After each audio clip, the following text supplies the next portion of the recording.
Bismillahirrahmanirrahim. Assalamualaikum warahmatullahi wabarakatuh. Semangat pagi, pagi, pagi, pagi. Baik, perkenalkan saya Edi. Saya seorang penyuluh anti korupsi. Pada kesempatan kali ini, saya mencoba untuk menyampaikan suatu materi tentang integritas dan nilai-nilai integritas. Sering kita mendengar kata integritas, dan banyak pula orang yang sering menyebut tentang integritas. Tapi, berapa banyak orang yang paham tentang integritas? Dan yang terlebih penting lagi, berapa banyak orang yang mau berintegritas? Apa sih integritas? Banyak yang mengatakan integritas itu adalah jujur. Integritas itu adil. Integritas itu tanggung jawab. Semuanya tidak salah. Semua yang tadi disebutkan, adil, jujur, tanggung jawab, itu adalah merupakan nilai-nilai integritas. Atau bisa juga disebut dengan nilai-nilai anti korupsi. Sedangkan integritas sendiri, kalau kita melihat dari bahasa, artinya adalah kesesuaian pola pikir, perasaan, ucapan, dan perilaku yang selaras dengan hati nurani dan norma yang berlaku. Jadi artinya, apa yang kita perbuat, apa yang kita lakukan, itu adalah sesuai dengan apa yang kita rasakan. Yang pastinya tidak bertentangan dengan hati nurani dan tidak juga bertentangan dengan aturan atau norma yang berlaku. Integritas sudah pasti tidak bertentangan dengan hati nurani. Karena hati nurani siapapun itu pasti mengakui sesuatu yang salah adalah salah. Seorang koruptor atau seorang pencuri dalam hati nuraninya pasti mengakui bahwa apa yang mereka lakukan itu adalah salah, adalah bertentangan dengan aturan, bertentangan dengan norma, dan pastinya bertentangan dengan hati nurani. Hanya apa yang terbersit di hati nurani itu mungkin tertutupi oleh keserakahan, oleh sifat sombong, atau sifat ingin bermewah-mewahan. Dalam kehidupan sehari-hari, banyak contoh perilaku integritas yang mungkin dapat kita lakukan dan harus kita lakukan. Misalnya, yang pertama adalah mengakui pelanggaran atau kesalahan integritas yang pernah dilakukan. Ini satu contoh perilaku integritas. Jadi kita berani mengakui bahwa kita pernah melakukan kesalahan.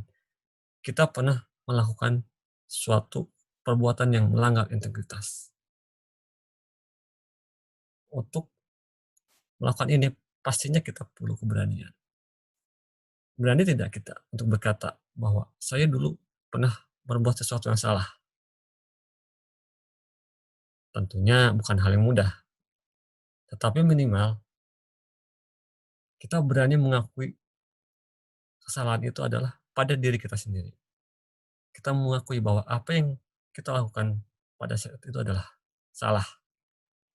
Sehingga akhirnya kita bisa melakukan perbuatan yang kedua, yaitu memperbaiki pelanggaran atau kesalahan integritas yang pernah dilakukan. Jadi apabila kita sudah berani mengakui bahwa apa yang kita lakukan itu adalah salah, maka pastinya kita harus berani juga untuk memperbaikinya, sehingga kita tidak mengulangi lagi. Contoh berikutnya adalah mengingatkan orang lain karena tidak sesuai dengan nilai-nilai dan norma yang diyakini. Nah, ini juga bisa bersinggungan dengan perilaku keempat, menegur orang lain karena melanggar nilai-nilai dan norma yang diyakini.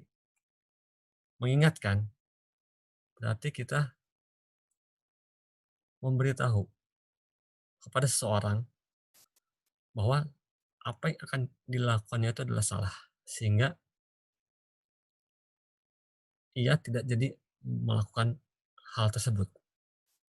Kalau menegur, mungkin konteksnya dia sudah melakukan kesalahan, sehingga lalu kita tegur agar dengan tujuan dia sadar dan tidak melakukannya. Nah, contoh perilaku berikutnya adalah mungkin yang agak berat dan memerlukan keberanian yang ekstra adalah menyatakan kepada atasan karena melanggar nilai-nilai dan norma yang diyakini, yang berkaitan juga dengan menentang atasan karena menegur hal-hal yang tidak benar. Yang pertama itu mungkin menegur atasan dalam konteks kita memberitahu kepada atasan bahwa apa yang dia lakukan salah. Yang berikutnya lebih ekstrim lagi mungkin, menentang atasan karena menegur hal-hal yang tidak benar. Jadi kita seolah-olah melawan atasan. Memang integritas itu memerlukan keberanian. Menegur dan menentang atasan itu pasti berisiko. Ya, kalau mungkin resikonya berani dan harus kita terima karena kita berintegritas, ya memang harus kita lakukan. Kemudian yang berikutnya adalah menyampaikan kebenaran dalam situasi yang sulit diceritakan. Nah, ini juga hal yang tidak mudah. Dalam satu kondisi yang sulit, kita harus menceritakan satu kebenaran. Satu contoh mungkin ada masalah terkait integritas yang menyangkut teman kita. Tentu kita dalam posisi yang sulit untuk menyatakan bahwa teman kita itu bersalah. Tetapi kalau kita berintegritas, kita mau tidak mau dan wajib untuk menyatakan bahwa teman kita itu salah. Walaupun mungkin kita beresiko teman kita akan menjauhi kita akan dibenci oleh teman kita. Tapi semua itu adalah konsekuensi dari integritas.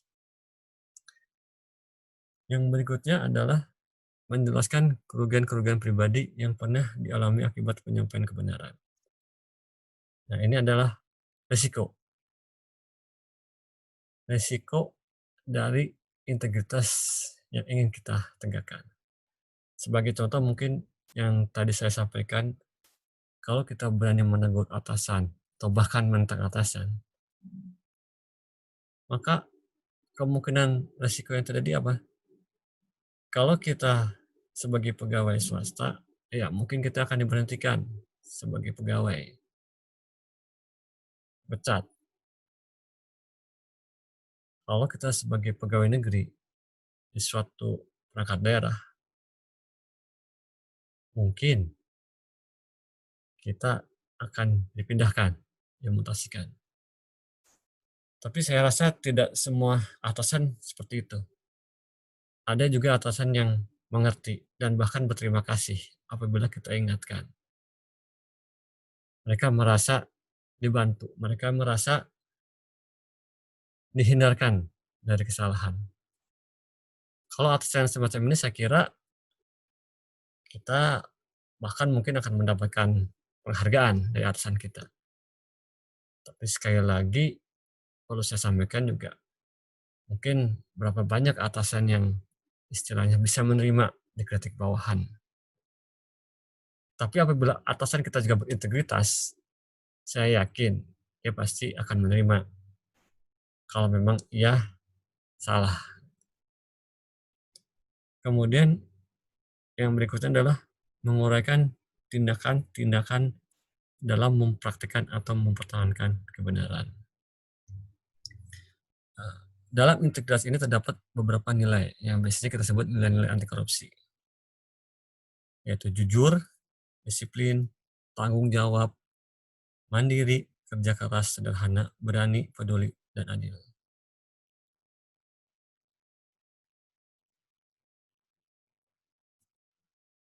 Jujur adalah sikap dan perilaku yang mencerminkan kesatuan antara pengetahuan, perkataan, dan perbuatan. Jujur berarti mengetahui yang benar, mengatakan dan melakukan yang benar. Orang yang jujur adalah orang yang dapat dipercaya, lurus hati, tidak berbohong, dan tidak melakukan kecurangan. Intinya orang yang jujur itu orang yang berani menyampaikan kebenaran. Dia akan berkata bahwa yang benar itu adalah benar, dan yang salah itu adalah salah. Disiplin. Disiplin adalah kebiasaan dan tindakan yang konsisten terhadap segala bentuk peraturan atau tata tertib. Intinya disiplin itu taat dan patuh terhadap peraturan. Tanggung jawab.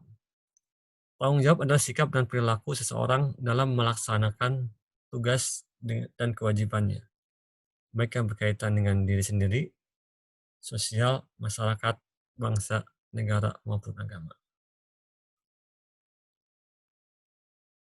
Kemudian adil. Adil berarti tidak berat sebelah, tidak memihak pada salah satu. Adil juga berarti perlakuan yang sama untuk semua tanpa membeda-bedakan berdasarkan golongan atau kelas tertentu. Tapi adil juga bisa berarti menempatkan sesuatu pada porsinya. Yang berikutnya berani. Berani itu adalah hati yang mantap, asa percaya diri yang besar dalam menghadapi ancaman atau hal yang dianggap sebagai bahaya dan kesulitan. Berani berarti tidak takut atau gentar. Beberapa perilaku ya integritas yang tadi saya sampaikan di awal itu sangat membutuhkan keberanian, seperti menegur orang lain atas kesalahannya, mengingat orang lain, menegur atasan, itu semua memerlukan keberanian. Yang berikutnya adalah peduli. Peduli adalah sikap dan tindakan memperhatikan dan menghiraukan orang lain, masyarakat yang membutuhkan, dan lingkungan sekitar. Peduli itu artinya tidak cuek, perhatian terhadap sekitar. Yang berikutnya nilai integritas. Nilai-nilai integritas yang berikutnya adalah kerja keras. Kerja keras adalah sungguh-sungguh berusaha ketika menyelesaikan berbagai tugas, permasalahan, pekerjaan, dan lain-lain dengan sebaik-baiknya. Kerja keras berarti pantang menyerah, terus berjuang dan berusaha. Artinya kerja keras itu kita melaksanakan tugas dengan sungguh-sungguh untuk mendapatkan hasil yang maksimal. Kemudian mandiri. Mandiri adalah dapat berdiri sendiri. Mandiri itu tidak bergantung kepada orang lain. Mandiri juga berarti kemampuan menyelesaikan, mencari, dan menemukan solusi dari masalah yang dihadapi. Sifat mandiri ini penting. Walaupun kita tidak bisa hidup sendiri, tapi kita pun tidak boleh terlalu bergantung kepada orang lain. Yang terakhir adalah sederhana.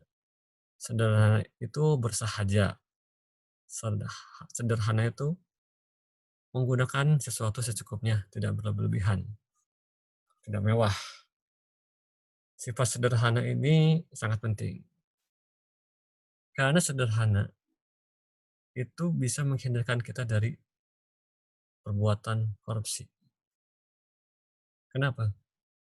Salah satu penyebab timbulnya korupsi adalah gaya hidup yang tidak sederhana, gaya hidup yang mewah, yang gaya hidup yang hedonisme, sehingga terkadang tidak bisa mengukur apa yang kita dapatkan, berapa penghasilan kita, berapa pendapatan kita dengan apa yang kita inginkan.